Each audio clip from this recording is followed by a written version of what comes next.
Welcome to Keto Life Support, where we make your keto life sustainable, fun, and low stress. I'm Kim Howerton, and I'll be coming to you weekly with some of my keto besties to bring you the practical, real-world keto advice that you need. Quick disclaimer, I am not a doctor, and even if we do have a doctor in the house from time to time, he or she is not your doctor, and nothing we say on this show should be taken as medical advice. Always check in with a trusted medical professional about your own personal medical concerns. Hello, and welcome to Keto Life Support. This is Kim Howerton, and this is episode number 151. And today, we're going to listen to a chat I recorded a couple weeks ago with Amy Berger. Amy Berger is an amazing woman. She talks about thyroid. She talks about keto without the crazy. She's an author. So many good things. I adore her. People sometimes confuse us for each other, which we think is a little odd because we don't necessarily look that much alike in our minds. But, you know, if you describe us, we're both brunettes with pale skin. So neither one of us seems offended. At least certainly I am not offended to be confused for the delightful Amy Berger. But we indeed are not the same person. And we had a lovely chat.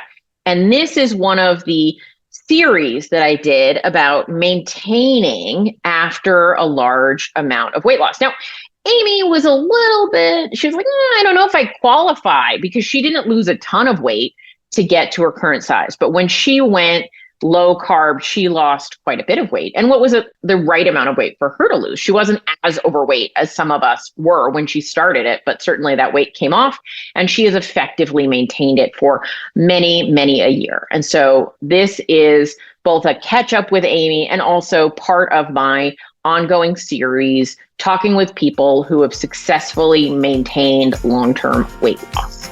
So I hope you enjoy. I certainly did.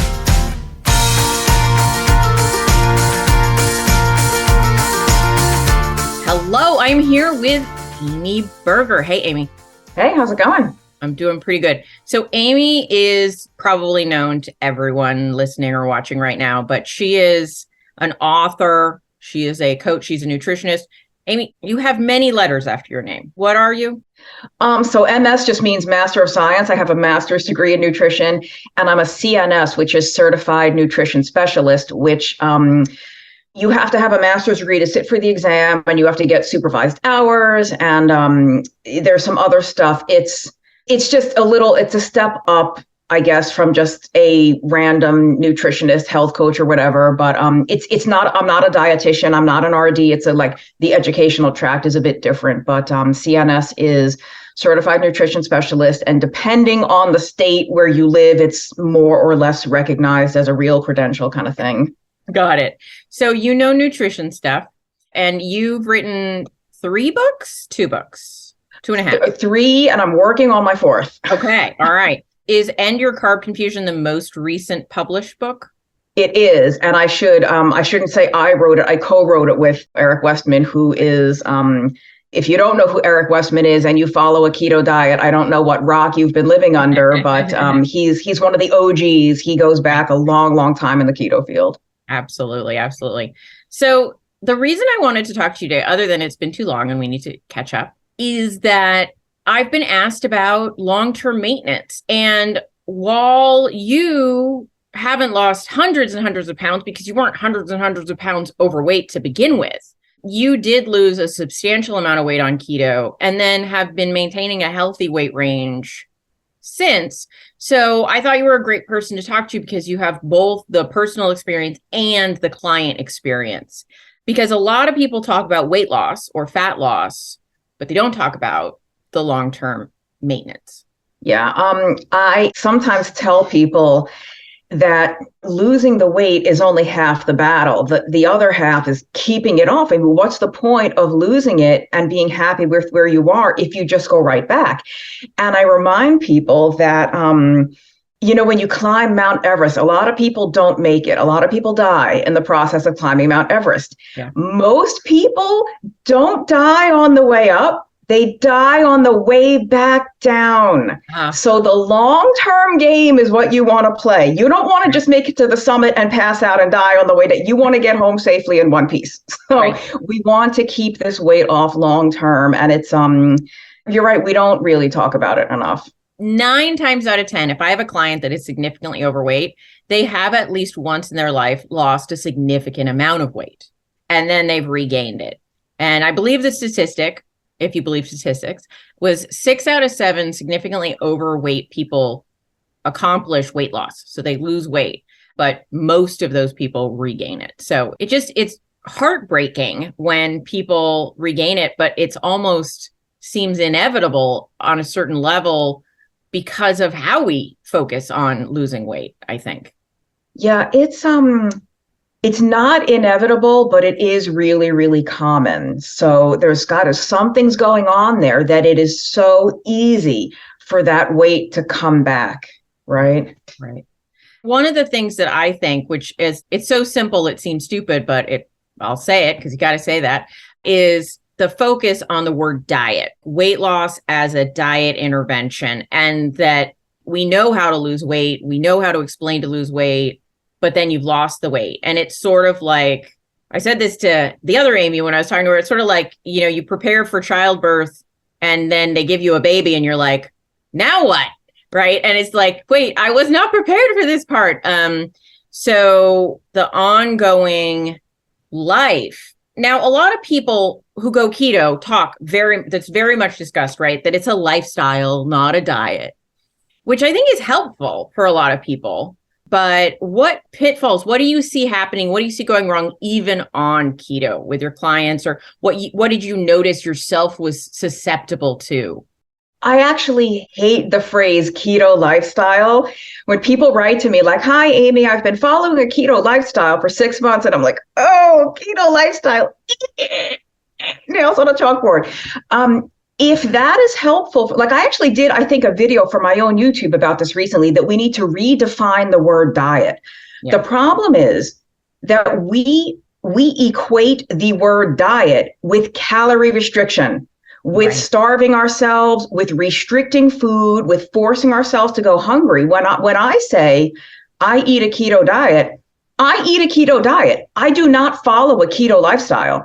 If I'm in the car on the way to the drugstore, the keto does not factor into that at all. Like when I'm sitting on my couch reading a novel, there's no keto in that. Keto is not my lifestyle. It really, truly is my diet. But I'm using the word diet in the true sense that it is the way that I eat. It is the food that consists of what I normally eat. I don't use diet as a verb. I'm dieting, right? Which means I'm restricting my food intake. I'm going hungry. I wish I could eat this much, but I'm only letting myself eat this much. That is part of the problem.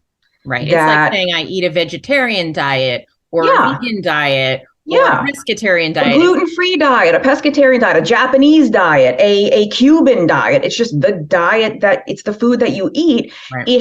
There's no automatic implication there of any restriction unless, if you're a vegetarian, you're not eating dead animal foods. Or if you're on a gluten-free diet, you just don't eat anything that has gluten. It has nothing to do on the surface with calorie restriction. Right. Actually, that's part of why I try to now, whenever I talk about a time of calorie restriction, I use the bodybuilder term of a cut, right? I'm like, it is a specific time where you're restricting in that way, because I do want to get away from the idea that diet, although, I say it because I'm trying to translate, is not just the food you eat.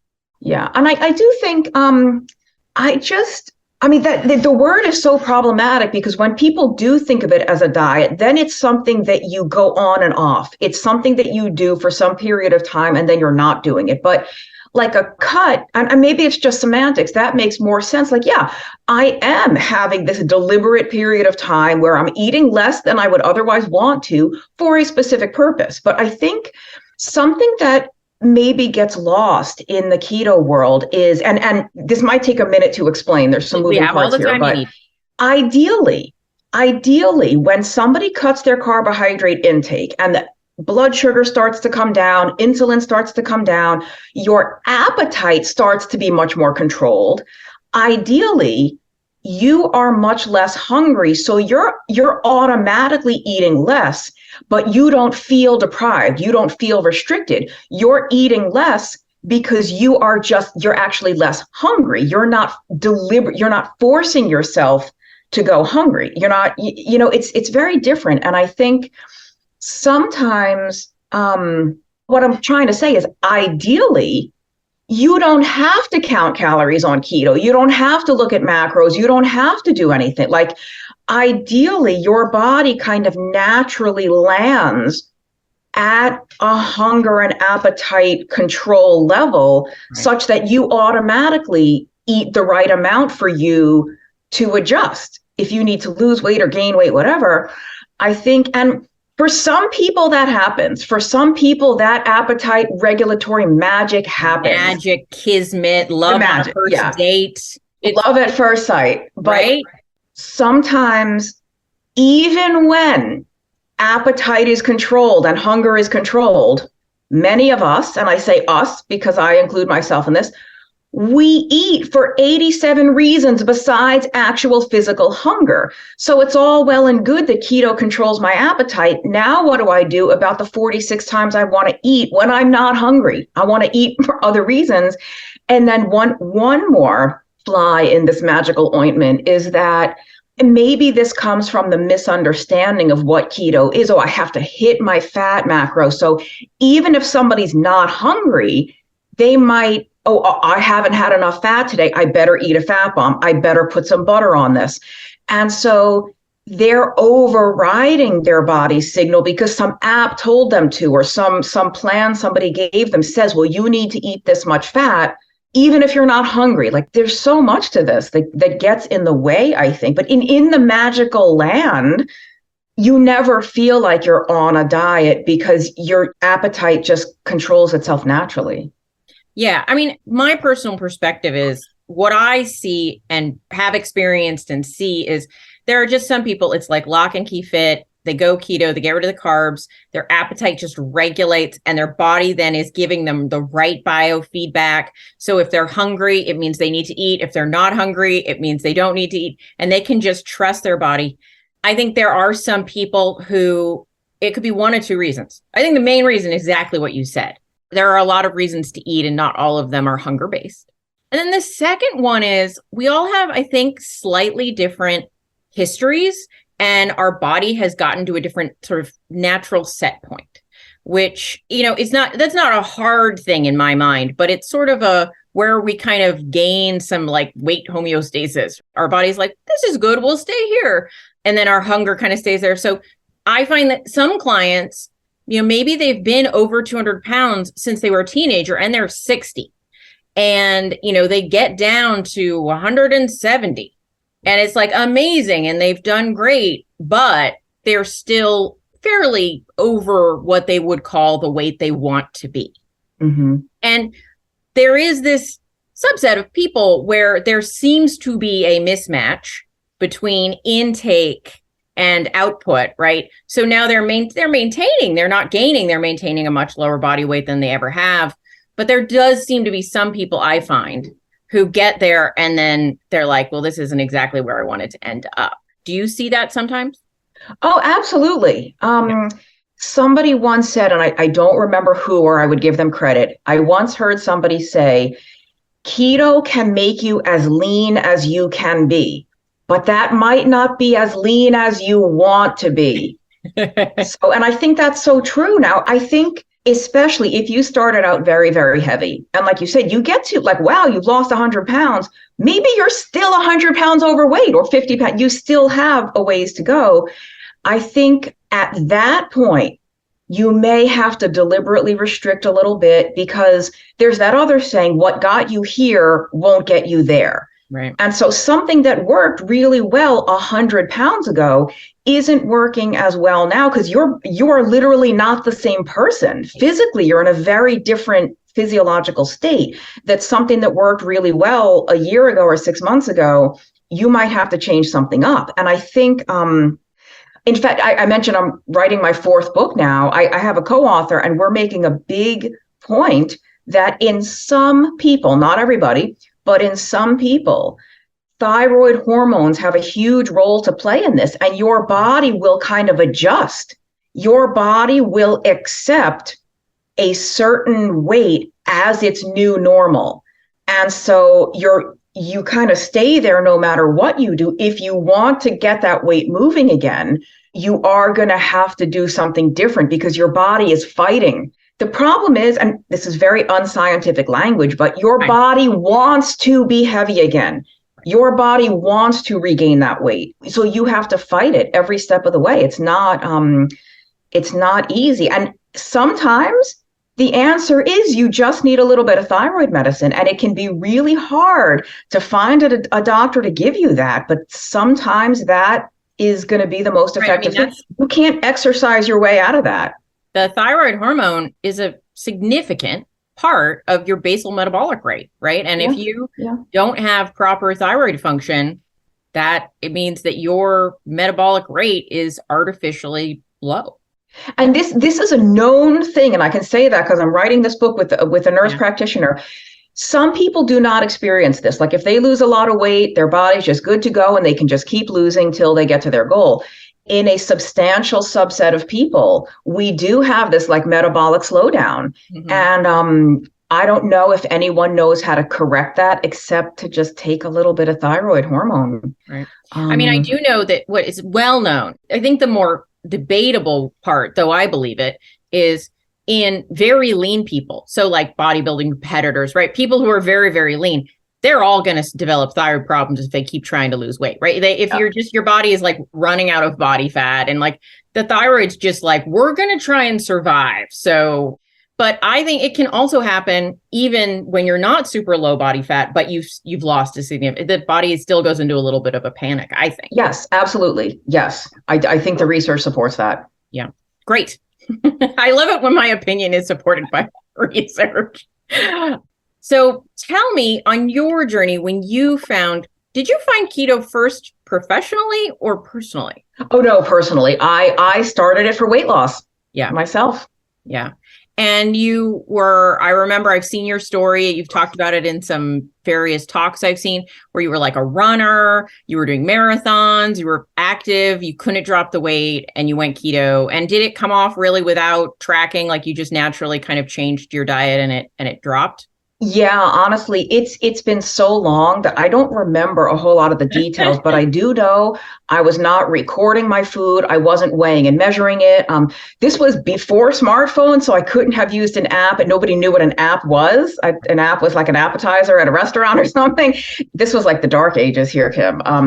No, none of that existed. I think it just we had books. Calorie. Yeah, we had books. The original app. We had like books that you had to read and touch the pages. Yeah. I know that I didn't track anything because that nobody did back then. Or if they did, it was like in a paper little journal with a pen. I didn't do any of that. It must have just been that was such a good fit for my body. Yeah. But I definitely remember not going hungry. Like if I was hungry, I ate. I just ate foods that were very low in carbohydrate. And again, at that time, I want to say the carnivore diet didn't exist. I'm sure there were some people doing it. It wasn't a well-known thing. So yes. I started with the Atkins diet. So It was low carb. I wasn't aiming to be in ketosis all the time. There were no ketone meters. They did have the urine strips, but there were no CGMs at this time. I ate a lot of vegetables, but it was all the low carb, lettuce and broccoli and zucchini and asparagus and mushrooms and all the very low starch vegetables, plenty of animal protein. I want to say plenty of fat, but I think I did more of a lot of what's recommended now. I ate the fat that was in my food. I mean, I wasn't afraid of melting a little butter on something or using some cheese, but there was no aiming to like get 80% fat, like drown all my food in fat. Like cream sauces drowning all your food kind of thing. Yeah. Yeah. Like I would eat a fatty steak, but I didn't melt, 3 ounces of butter on top of that fatty steak. Right. Got it. A very Atkins approach. Good old school Atkins. Yeah. Yeah. And when you then lost that weight, did you at any point struggle with weight regain or a struggle to keep the weight off? Most definitely, yes. So there's a couple of things to address here. I have had, as you know, I think we've talked about this before, even for your channel and stuff, I have hypothyroidism. Yeah. And so every now and then I have to adjust my medication up or down. And I developed hypothyroidism when I was feeling fine, eating low carb, doing great. And it kind of came out of nowhere. Like I still to this day don't really know why it happened. And I started to balloon up with no change to my habitual diet, no change to what I normally ate, no change in my exercise. I was always regularly exercising. I just started to puff up. And when I got on the correct type and dose of thyroid medicine, I lost 17 pounds like that. It just melted off me again with no change to what I was eating or my exercise.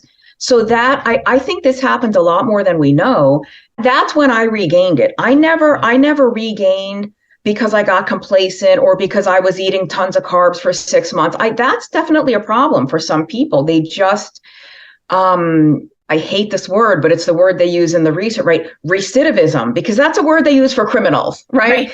You get arrested, you go to jail, and the recidivism rate, you get put back in jail because you commit. But they use that same word for weight regain. Right. I think there's some people just become complacent, and that's not a judgment call. It happens without you.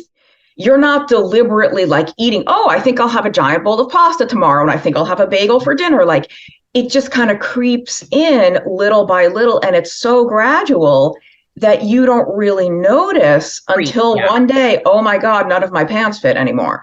Right. Or you go from, I can have that on Christmas, and then it's Thanksgiving and Christmas, and then it's New Year's, Thanksgiving, Christmas, and then it's Arbor Day. And then it's Friday night, Right. Yeah. Yeah. I think there is a difference, though. I do think some people like get to the end of their diet and then leap into the carbs again. But I think the majority of them, it's more that creep that you're talking about, that little bit here, a little bit there, a little bit there, a little bit here. Though some people do swan dive into junk food again. I think it's both. I think it's it's like we're drug addicts living in the drug den out there in the world, and it's so easy to get access to all the kind of carbs that did not take us in a good direction in the first place. Right.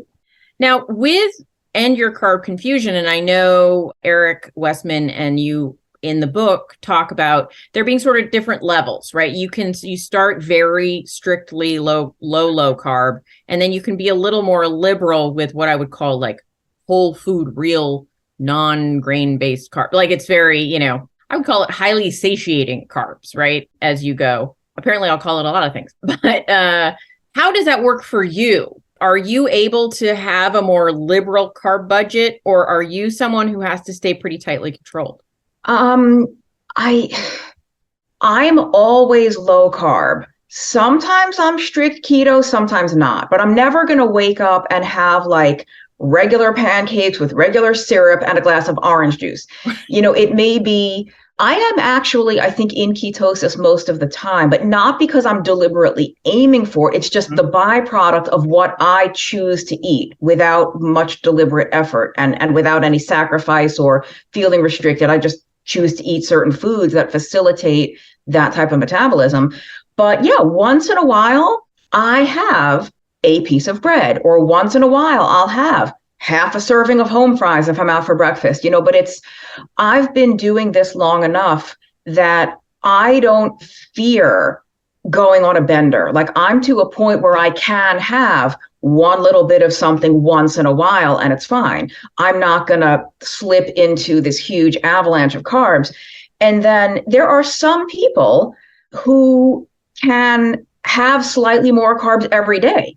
And it's not, it's still very much a low carb diet. Let's say 60, 70, 80 grams of carbs. Right. That might not be ketogenic, but that's very much a low carb diet. Compared to the standard diet, for sure. Like, and for some people, it is ketogenic. Some people can have 80 or 90 grams of carbs and be in ketosis. So it's like that allows room for things like carrots and parsnips and beets and maybe like slightly higher carb things that people can eat on a daily basis, and it doesn't really mess them up. But for me personally, I'm very low carb most of the time. Once in a while, I make a conscious choice to enjoy something else because I've been doing this so long that low carb is normal to me. Like when people say, why don't you eat like a normal person? Like, this is my normal. Like, it would be more strange for me to eat the carbs than for me to not eat the carbs. But I always tell people, you have to know how you're wired. Are you someone who, when people, let's say if they get to their goal weight, we need to talk about the concept of a goal weight in a second. But if people get to their goal, then they have to decide, am I going to stay super, super low carb all the time just because I want to and I can? Or am I at a point where I can, let's say once a month, go to my favorite Mexican place and I'm going to have the rice and beans and I'm going to have the chips, and it's once a month and that works. And it doesn't, that one day doesn't lead to 2, 3, 6 days. There's no right or wrong. There's no good or bad. There's only what works for somebody and what they enjoy. Right. There's a action and outcome. And if you don't like the outcome, you have to change the action, but you don't have to change the action, just change the action, because there's no benefit in the action. It's the outcome. Right. Yeah. You can do whatever you want, but you have to accept responsibility for the results of doing what you want. Right. The actions and outcome. Absolutely. Right. Okay. So let's talk about it, because there is this idea of goal weight, hitting my goal weight. Talk about it. I hate the goal weight. I prefer for people to have a goal range. If we need to talk numbers at all, let's have a range where you can be up or down, 2, 3, 4 pounds in either direction, and all of your clothing still fits. You still feel well. You're comfortable with what you eat and what you don't eat. If you had health problems, they still stay in remission, like they don't trigger. Have a range that you're comfortable with so that you have a little bit of flexibility, because your body's going to naturally do that anyway. Totally. You're not going to weigh the exact same amount every single day, especially not women, especially not cycling women. No. So I think it's important to have that range. You might be more comfortable at the lower end, but you have given yourself your own permission to be a little bit up too, and it's fine. So there's no guilt about being up. There's no shame. It's like, oh, I'm still well within my range. But when you start to creep out of that range, it's like, oh, okay, time to tighten things up. What have I been doing lately?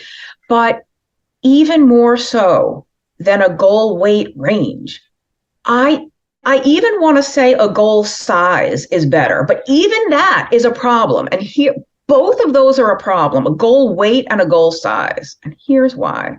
What if let's say, for argument's sake, I want to be 125 pounds, whatever kilos that is. I don't know. Nobody wants me to do math on the fly. Let's say your goal is 125 pounds. And let's say you get there, you weigh 125 pounds and you still hate yourself. Well, what now? Because that was the magic number. That was the number that was supposed to make me love myself and just feel joy, and life was going to be magical. So look how hard you work to get there and you're still unhappy. Right. Or let's say you get to 128 or 129. So you're not actually at your goal. You're a few pounds up, but you feel incredible. You are happy with how you look. You love the way you feel.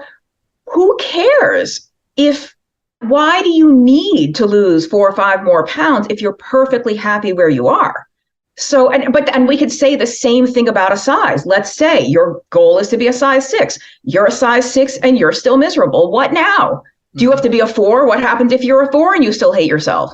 What happens if you get down to a 10 and you're perfectly content?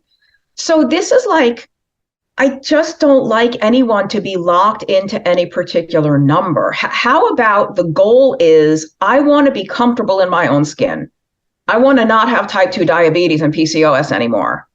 Where do we get these arbitrary numbers from? I'll be happy at 120, says who? Right, totally. And and weight fluctuates somewhere from like 2% a day just from water fluctuations. So that means if you weigh 150 pounds, you could be up or down 3 pounds. Is that right? 3 pounds with no change in body fat. None. Exactly. Yes. And it might even be a little more. You have a really heavy sodium day, a few more. I know when it's humid out, my fingers swell up like sausages, like rings that are loose on me. Sometimes I can't even get them on. Some days my fingers are so puffy. So like what, if your goal is 125 and you get on the scale and you're 130 and you think you failed and all you are is swollen, like that is not appropriate thinking. Yeah, totally. And the other thing about sizes, right? You might be like, well, my goal is to be a size 6. Then don't try on any clothes from any different manufacturers, because one manufacturer is size 6 and not even 12. They're so different. They're not. So you can't put happiness in a size or a weight. Right. I do think you can look in the mirror and objectively say, oh, it looks like there's still some body fat I'd like to lose. Like, I don't think there's anything wrong with that, as long as you are objective about it and not disordered in your thinking about it. But yeah, I think I tend to be like okay with the idea of a goal weight as sort of like a general trajectory, right? Like, I want to go that way. I totally agree. I think have that ballpark, be moving in that direction. But then in my book, The Stall Slayer, I have a whole chapter on setting realistic expectations. Good. And one of the things I recommend is to periodically reassess, see where you are. Like, okay, I've come this far. How much further do I think I should go, or do I want to go? Do I need to lose 10 more pounds? Do I want to lose 5 more pounds? Like, where am I now? I think that's really important. I don't think, having a goal is important in that general sense, but to be tied to like one specific number, even like I'll ask a client, like, where did you get that number from, out of curiosity? Like, what do you think is going to happen at that number as opposed to that number plus 1? Right. What if you were 121 pounds instead of 120? Like, why would that be a problem? So, and they never have an answer. Right. Yeah, it is interesting. I've also had clients who they picked a weight. They're like, well, when I was 30, I weighed that much, or 19, I weighed that much. And I thought that I looked good. And then they'll like do something like get their body composition. And we find out with their goal weight, they actually have that much lean mass, right? Like they want to be 115 and they got like 108 pounds of lean mass. And I'm like, your goal weight is inappropriate for your lean mass. We're not going to take some muscle off of you so that you can hit your goal weight. No. Right. And so I think, we sometimes just get something stuck in our head. I think, and you kind of said something about this before, like, and with body composition, I like the idea of having a goal physique, have a goal appearance. And by that, I don't mean I want to be 17% body fat. I don't want people to be tied to a number. Have an idea of what you want to look like. Right. And your size and shape, because women do not appreciate it. You probably see this in clients all the time. Women do not appreciate that you could weigh the same amount on the scale, look very different depending on how much muscle mass you have versus body fat. And I did a slide for some of my clients. I'll put it in here if I can find it. But I did a slide where there were a bunch of people on the internet who posted body recomp. So they were like, I weigh 135 here. I also weigh 135 here. And they look totally, totally different. Exactly. Because that's why I think a goal weight is a problem. Even a goal weight range is better than one particular number, but even the range still has problems. Right. And then the other thing I think a lot of people don't think about or don't put into their brain is age. What someone looks like as a fit 60-year-old, it's going to be different than a fit 25-year-old. And so I have a certain number of older clients, my age range, but older than young, who are like trying to lose the last 5 pounds. And I'm like, that's skin. We need to be a little kinder to ourselves sometimes. Yeah. Some people have unrealistic expectations.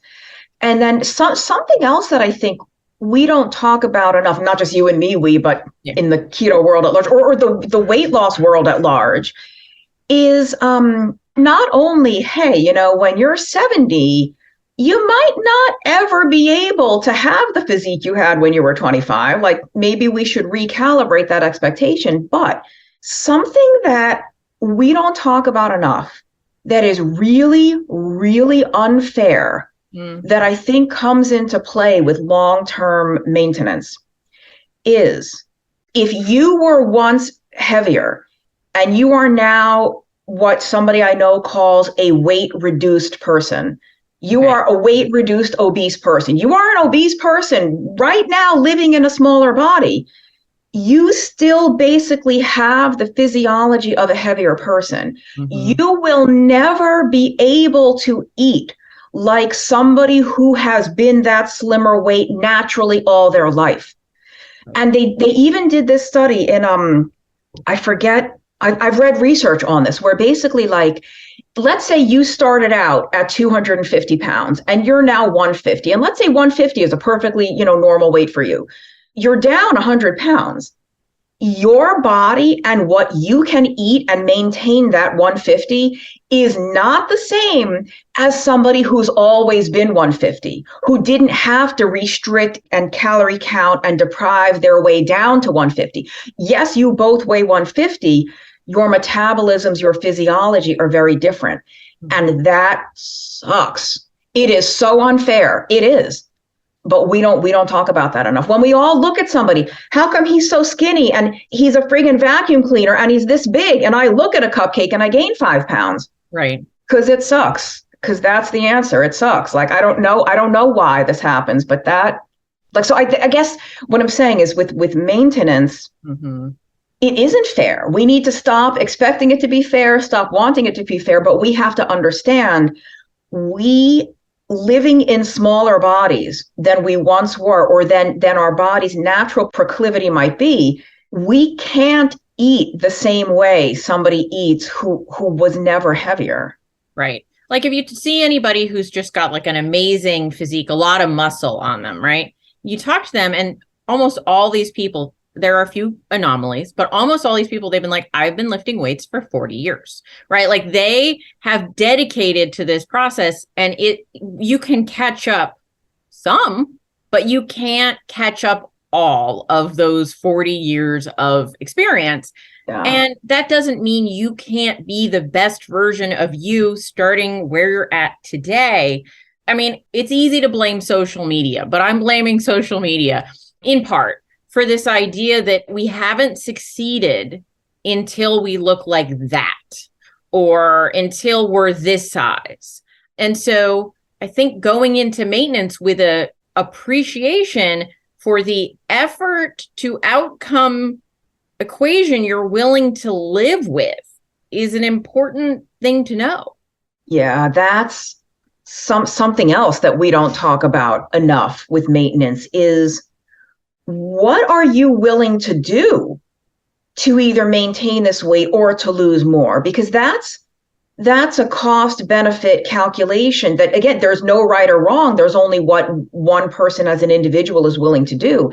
If you have to cut X food in order to make things go again, or you have to start doing new things or stop doing something you were doing, is that trade-off worth it to you? Are you willing to make those sacrifices or put in the extra time or whatever? Sometimes the answer is going to be yes. Sometimes the answer is no. And that's fine. If the answer is no, like we were saying before, you just have to accept, hey, you know what? I could get these extra 8 or 10 pounds off if I really wanted to, but frankly, I'm not willing to do what I would have to do to get there. I would rather enjoy going to my Mexican place once a month or having a little more flexibility. And there's nothing wrong with that. If that's what somebody, because what is the point of doing all that effort and changing all those behaviors if you hate it and you're miserable and you can't maintain it? The whole point of this is, how are we going to maintain this for the long term?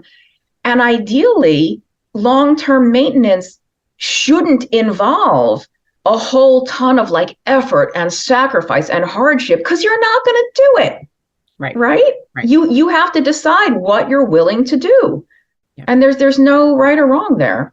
Right. I say to my clients a lot, like, you don't owe me any weight loss. This is your body. You get to decide. I might have suggestions that might get you what you say you want, but you need to know you actually want it. Yeah. Oh, I did have a question. On your journey, did you use fasting at all? I'm asking everybody that because it's a question that comes up. I have never done any deliberate extended fasting.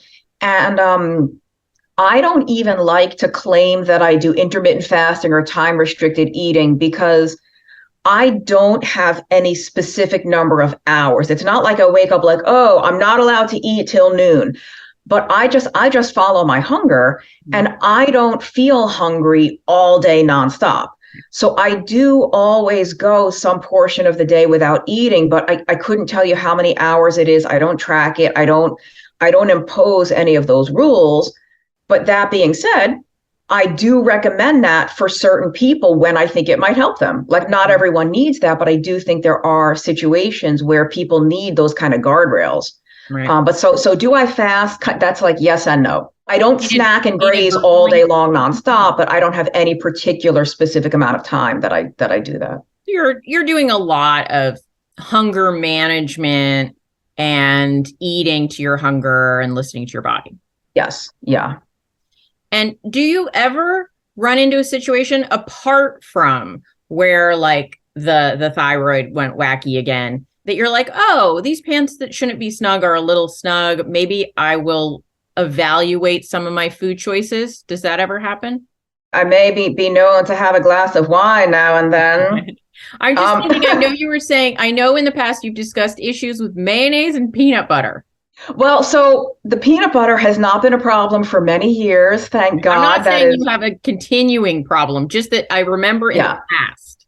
Yeah, no, I definitely I can overdo the wine for sure. But I also think for me, if I do start to get a little pudgy, it does tend to be when I'm being pretty liberal with fat, but also getting complacent with carbs. Like eating more carbohydrate than I realize, combined with excess fat. Like I do think, and whatever the physiology may be, whatever the textbooks want to say, I just, in my personal experience and what I see elsewhere, I think that you can get away with eating more fat and not gaining weight if your carbs are truly, truly low. Not everybody. I mean, at some point, that weight is going to come on, but I think you have more leeway for excess fat if your carbohydrate intake really is truly low.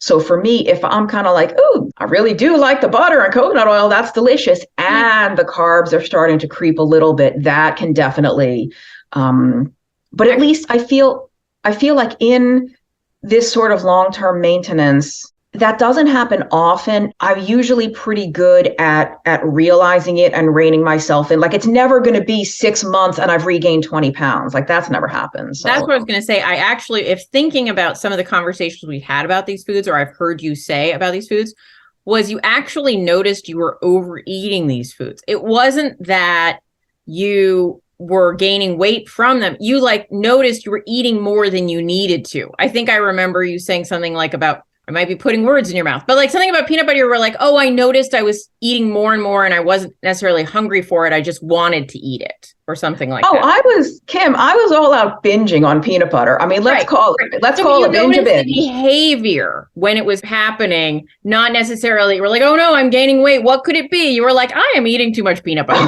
That was not a mystery on any level. Right. I mean, sometimes we just have to take ownership. Like we were saying earlier. There's an action and there's the consequence. You know, there's a meme that I love. It's like, oh, look, if it isn't the consequences of my own actions. Right. So I can't blame anyone for that. And that's, to this day, I am very, very good about waiting for true hunger in order to start eating. Like, I don't snack much. I don't, if I'm kind of hungry, but I don't feel like having a meal, I will literally have a strip of bacon that's cold in the fridge or a hard-boiled egg, not a meal, like a little tiny thing to kind of take the edge off. But I'm very good at waiting when I'm really hungry now, time to have a nice meal. My biggest problem still to this day is overeating, is going past being satiated. So when people, God bless Ted Naiman and Dr. Ian Felton, although I'm a huge fan, but they talk about, high satiety or certain foods. And so many of us will override that sense of satisfaction. Or I still sometimes have trouble even identifying that point where like that fine line between I've had enough and, oh, a little too much. too much, because you don't know it's too much until it's too late. And But you might know like a half an hour later when you're like, oh, yeah, or like, oh, my pants. But I also, I have kind of a problem with the concept of this high satiety, because to some extent, as a general principle, I think it's very helpful. But each of us has a different reaction. Like there are certain foods that they claim to be very high satiety. You can't overeat. They're so filling. And I'm like, hello? Right. So I think satiety is, or like foods that fill you up, is a subjective feeling sometimes. Yeah. I mean, some people, it's so funny. I saw a tweet. I'm not on Twitter much. I know you're on Twitter more than me. But somebody's like, can someone explain why I can only eat 3 hard-boiled eggs, but I can eat 12 fried eggs? We don't eat macronutrients. We eat meals. And so satiety can be very weird about how it hits, I think. Anyway. Yeah. They're constantly talking about Greek yogurt as being very high satiety. And I'm like, listen, Amy Berger will polish off a whole quart tub of Greek yogurt and then go looking for a second one. So if somebody else out there finds the Greek yogurt absolutely fills them up, great, you do you. But I think that that's to some extent an individual thing. Well, it's funny. I mean, this is not really about the topic of maintenance, but maybe it is, because it's like long-term weight. I lost most of my weight, high-ish fat keto with sufficient protein. And then at a certain point, I noticed my hunger was increasing. Like I was having to eat more to feel satisfied.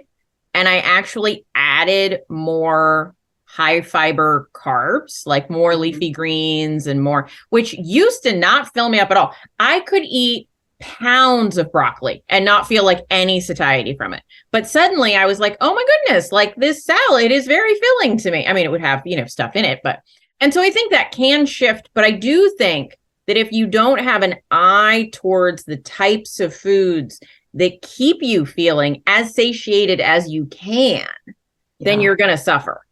Yeah. I'm not saying there's no foods definitely induce satiety. I just think people respond differently. Yeah, totally. And I think you can respond differently at different times.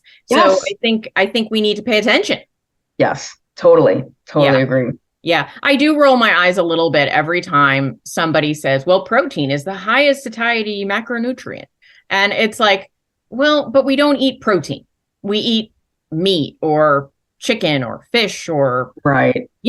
So you have to, I'm more about like, what is the satiety you are experiencing from that food that you are eating?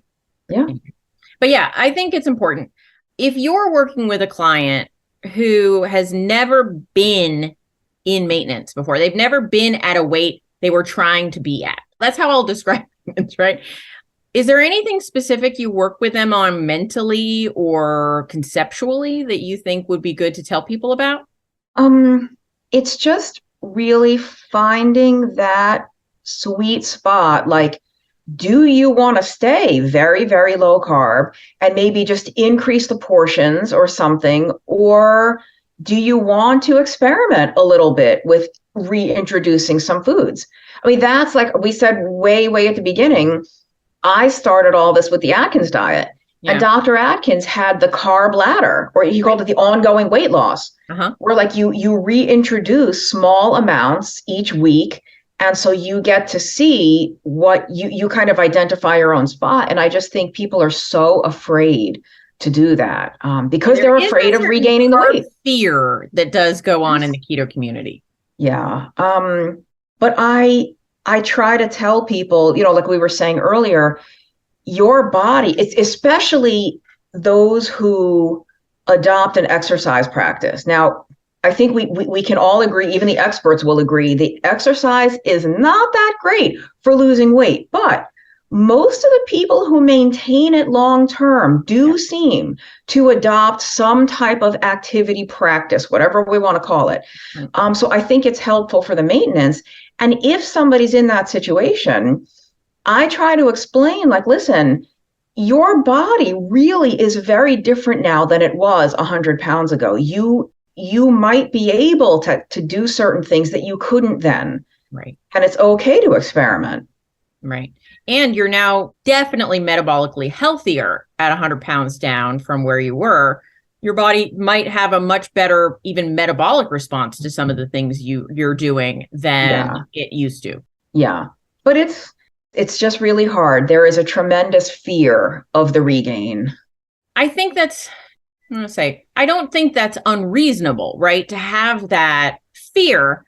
But I think that the thing you can counter the fear with is boundaries and answers, because we can't protect ourselves against everything, right? Your thyroid, as an example, you couldn't protect yourself from that happening, that your thyroid meds needed to be altered, but you did something about it. You could fix it. You could alter it.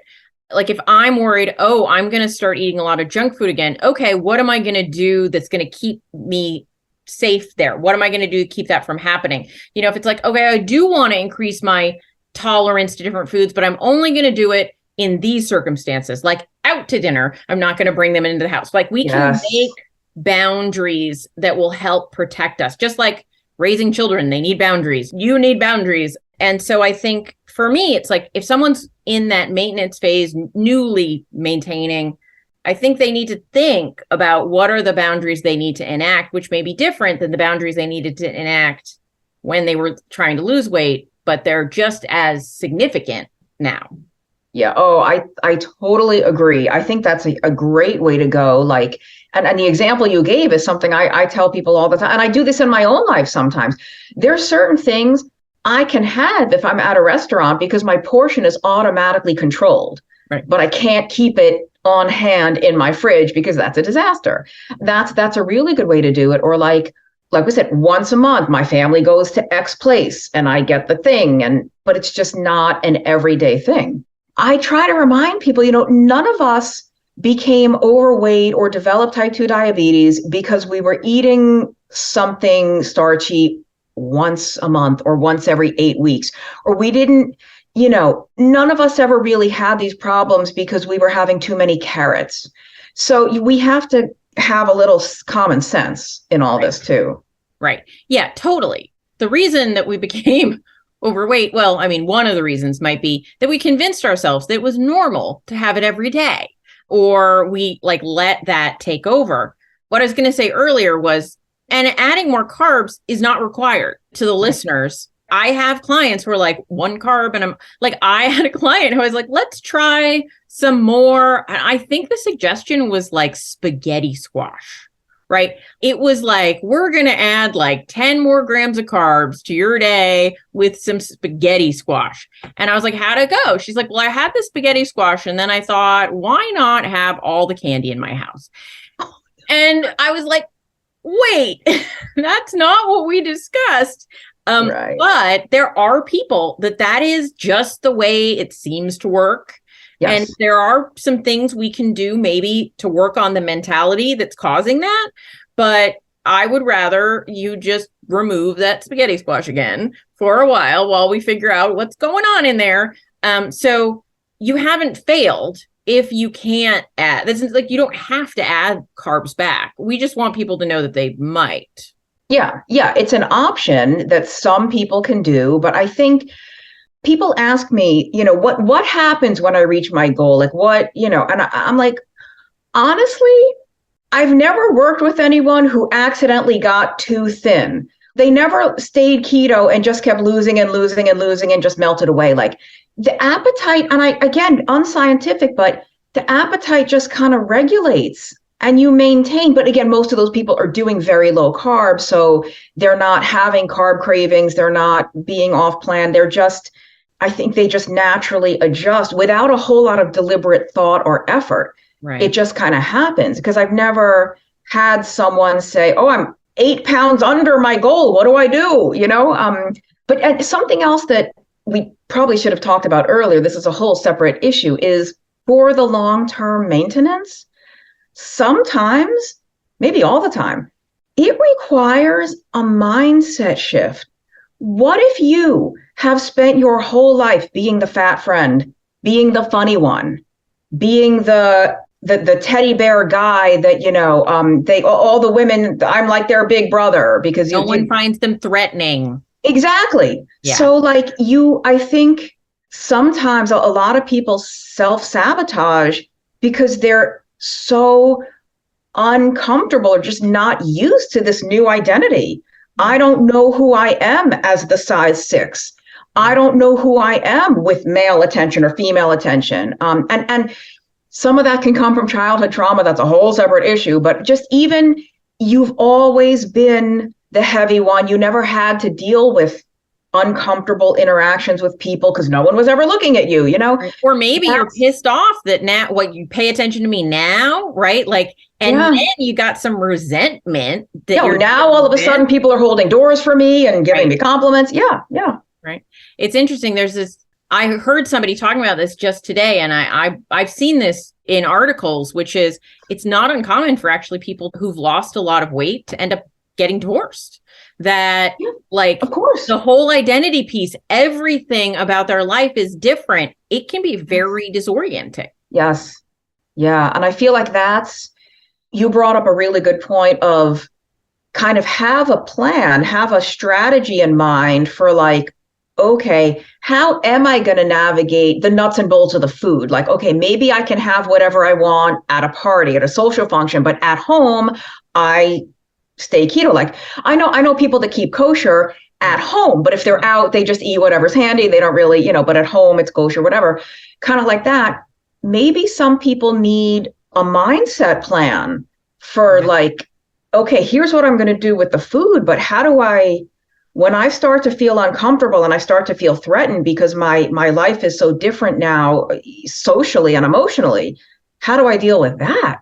Right. Well, yeah, if you don't do the work, if you do most of the work of weight loss is mental, I think. I really do. It's how do I not eat when I'm not hungry? How do I, it's how do I parent myself? How do I learn appropriate habits and mindsets? And then from there, it's, if you don't do that work along the way, you just white knuckle weight loss without changing anything about the way you think. Yeah. You're just cruising for a bruising. You got to do the work at some point or you're going to not have the success you want. Yeah, totally agree. Yeah. All right. Is there anything else you want people to know about maintenance? I feel like we may have made it sound very complicated and intimidating and scary. I don't think it is. I think people but you have to enjoy eating this way. You have to enjoy a low carb diet. Even if you introduce a little bit more carbohydrate, ultimately, compared to the rest of the world, you're still going to be eating a lot less carbohydrate than the average person. And I think you have to enjoy the process. You have to enjoy your food, because if you hate every second of it and you're miserable, how long do you think you're going to be able to maintain that weight? You have to genuinely enjoy what you eat. So if you don't, either find a different way. Keto is not the only way to lose weight.